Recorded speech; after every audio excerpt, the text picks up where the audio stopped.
Hello friends, আমি শুভম। জি5 এ বাংলা একটা নতুন কন্টেন্ট বেরিয়েছে, বাংলা সিরিজ বেরিয়েছে যার নাম কালী পটকা। স্বস্তিকা দিয়ে আছে লিড রোলে।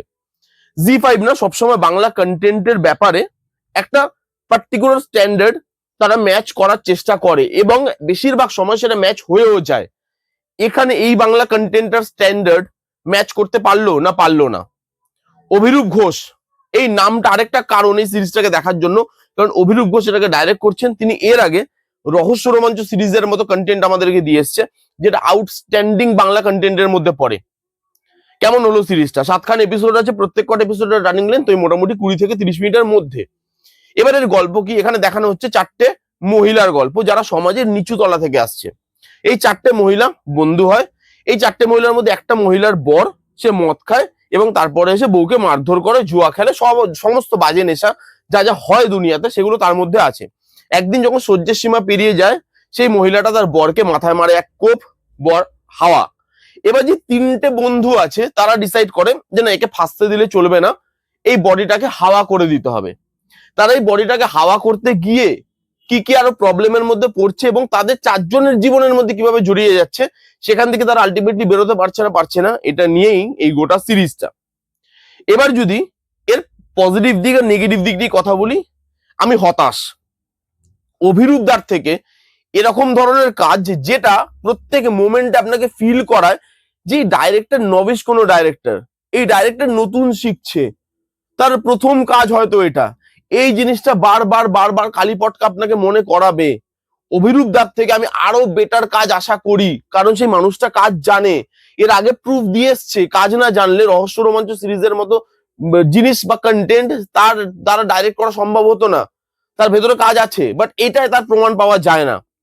খুব দুর্বল একটা কন্টেন্ট, এবং জি5 এ বাংলা যত কন্টেন্ট আসে তার মধ্যে দুর্বলতম কন্টেন্ট হচ্ছে কালী পটকাই। কেন আমি আসছি, একটা দুটো পজিটিভ দিক আছে, ওগুলো নিয়ে কথা বলে নি। প্রথমত, সমাজের যে নিচু তলার যে জিনিসটা দেখাচ্ছে, তার যে লুক অ্যান্ড ফিল, তার যে রুটনেস, সেটাকে ধরা গেছে এবং সেটা দেখতে ভালো লাগে, অথেন্টিকেট লাগে। এখানে সবার পারফরমেন্স ভালো, দুজনের পারফরমেন্স ছাড়া। কার সেটা আমি আসছি পরে নেগেটিভ দিকে। বাকিদের পারফরমেন্স এখানে কিন্তু ভালো, খারাপ নয়।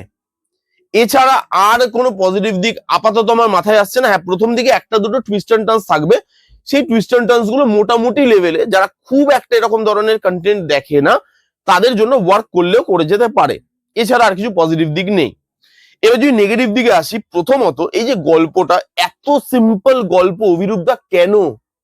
যেই গল্পের মধ্যে কোনো টুইস্ট এন্ড টার্নস নেই সেরকম, যেই গল্পের মধ্যে কোনো আপস এন্ড ডাউনস নেই, এরকম ধরনের গল্প চুজ করা কেন? ডাইরেকশনে কোন রকম নতুনত্ব জিনিস আপনি দেখতে পাবেন না। আপনার মনে হবে, ওই যে প্রথমেই বললাম যে নর্মাল কোন ডাইরেক্টর বা একদম প্রথম কাজ করছে সেরকম কোন ডাইরেক্টর এই কন্টেন্টটাকে ডাইরেক্ট করেছে। অভিরূপদার কাজ আপনার মনে হবে না। এখানে রনেস রাখার চেষ্টা করা হয়েছে কিন্তু সেটা ফিল হয় না, আননেসেসারি লাগে রনেস গুলো। যেখানে মারছে কাটছে, এখন ভায়োলেন্স চলছে, সেগুলোকে দেখাচ্ছি। 4টে মেয়েকে আমি হিরো ভাবে প্রেজেন্ট করব, হিরো ভাবে প্রেজেন্ট করতে গেলেও বাজেটটা দরকার হয় অভিরূপদা। এখানে আপনি 4 জনকে হিরো ভাবে দেখাতে গেছেন, বিশেষ করে স্বস্তিকা দিকে আপনি হিরো ভাবে দেখাতে গেছেন, তাকে হিরোইক ভাবে আপনি প্রেজেন্ট তো করেছেন, কিন্তু তাকে প্রেজেন্ট করার জন্য সাপোর্টে যে বাজেটটা দরকার ছিল সেই বাজেটটা আপনি দিতে পারেননি, যার জন্য ওই হিরো ভাবে প্রেজেন্ট করাটা একটু বোকা বোকা লাগছিল স্ক্রিনে দেখতে, যেটা দেখতে ভালো লাগেনি। বিজিএম এর কাজও যে আউটস্ট্যান্ডিং, কারণ অভিরূপদা বিজিএম এ খেয়াল দেয় এবং যথেষ্ট খেয়াল দেয়, সেখানে বিজিএম এর কাজও যে খুব আপ টু দা মার্ক সেটা মনে হয়নি আমার কোথাও গিয়ে। টুইস্ট এন্ড টার্নস পরবর্তীকালে কিচ্ছু নেই। প্রথমে দুটো টুইস্ট এন্ড টার্নস আছে প্রথম দিকে 3-4 নম্বর এপিসোডে গিয়ে, তারপরে 7টা এপিসোড, বাকি এপিসোডে কোনো টুইস্ট এন্ড টার্নস নেই। আপনার মনে হবে খুব সিম্পল স্ট্রেট লাইন একটা গল্প চলছে, যার প্রত্যেকটা মোমেন্ট আমি আগে থেকেই বুঝতে পারছি এই গল্পটা খুব সিম্পল। এমন গল্প নয় যেটা দিয়ে 7খানা এপিসোড বানানো যায়।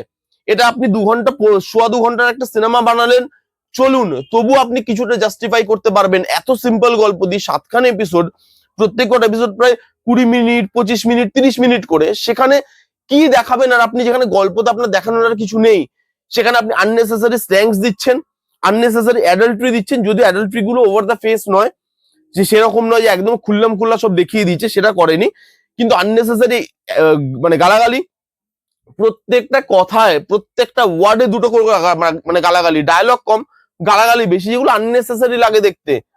মানে গালাগালিগুলোকে এমন ভাবে প্রেজেন্ট করেছে যে এই ক্লাসের লোকজন তো এরকমই করে, এরকম নাও করতে পারে সবসময়। আপনি চারজনকে এমন ভাবে প্রেজেন্ট করেছেন যে এরা মানে গালাগালি দিতে দিতেই জন্মেছে আর কি। এত খিস্তি আছে এই পুরো সিরিজটার মধ্যে, যেগুলো আননেসেসারি লাগে দেখতে, যেগুলো একটা টাইমের পর গিয়ে আপনার মনে হবে আপনি টাইম ওয়েস্ট করছেন, আপনি জানেন শেষ অব্দি কি হবে। এখানে দুজনের পারফরমেন্স ভালো লাগেনি, যেটা আমি আগেও বললাম। স্বস্তিকাদির পারফরমেন্স আমার ভালো লাগেনি, যেখানে স্বস্তিকাদি ভালো পারফর্মার, যে কোনো দুর্বল স্ক্রিপ্টকেও স্বস্তিকাদি পারে স্ট্রং একটা পারফরমেন্স দিয়ে আপগ্রেড ভার্সনে নিয়ে যেতে বা ওই উঁচু জায়গাটায় নিয়ে যেতে। অনির্বাণ চক্রবর্তী আরেকজন পাওয়ারফুল অ্যাক্টর, যার পারফরমেন্স এখানে আমার ভালো লাগেনি। এবং কোথায় মানে প্রধানত এই দুজনের পারফরমেন্সে খামতিটা কোথায় আছে জানেন? এই দুজনের না নিজস্ব জীবন বা তারা যে জায়গা থেকে উঠে আসে সেই জিনিসগুলো এবং যে রোলটা করছে সেটা পুরো বিপরীত। সেই দুটো বারবার ক্রস করে যাচ্ছিল, বারবার মনে হচ্ছে যে ভেতর থেকে অরিজিনাল অনির্বাণ চক্রবর্তী দেখা দিচ্ছে, অরিজিনাল স্বস্তিকাদি দেখা দিচ্ছে। এখানে স্বস্তিকাদি যে রুটেড ক্যারেক্টারটা প্লে করছে তার জন্য আরো রাস্টিক হওয়া, আরো রুটেড হওয়া দরকার ছিল।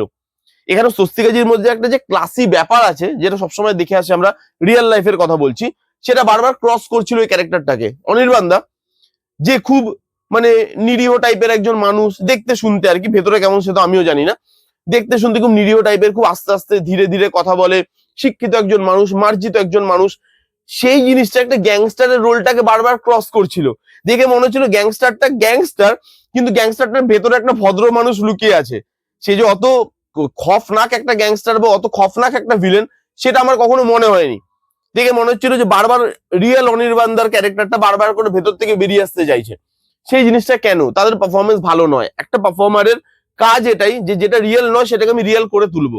এখানে এই দুজন পাওয়ারফুল পারফর্মার রিয়েল করে তুলতে পারেনি। বাকিদের পারফরমেন্স ভালো, এখানে শ্রেয়াদি আছে, বাকি আরো যারা যারা আদার কাস্টে আছে তারা ভালো। স্বস্তিকাদি ছাড়া তিনটে যারা মেয়ে আরো প্লে করেছে, সেই তিনটে মেয়ের পারফরমেন্স ভালো, বাচ্চাদের পারফরমেন্স ভালো, খারাপ লাগবে না আপনার। এবং এই সিরিজে আপনি নতুনত্ব কিচ্ছু পাবেন না, আপনাকে এঙ্গেজ করতে পারে না, বোর করে, এবং কালীপটকার নামে ওই আর কি কোনো রকমের একটা নর্মাল তারাবাতি দেখিয়ে দিয়ে চলে গেছে আর কি, যেটার কোনো একটা হাইপ ক্রিয়েট করতে পারে না শেষের দিকে। এবং আমার সিরিজটা খুব টাইম ওয়েস্ট একটা সিরিজ বলে মনে হয়েছে, যেখানে কোনো নতুনত্ব নেই, যেখানে কিছু আলাদা কিছু আমি পাচ্ছি না, সবই একই জিনিস যেগুলো আমরা এর আগে দেখে এসেছি এরকম ধরনের জিনিসে। এবং যেটুকু নতুনত্ব করার চেষ্টা করেছে বাজেট তাকে সাপোর্ট করেনি। চাই অভিরুদ্ধ আরো ভালো ভালো কাজ করুক, এই কাজটা আপাতত আমার ভালো লাগেনি। যেটা ভালো লাগেনি অনেস্টলি আমি রিপ্লাই দিলাম।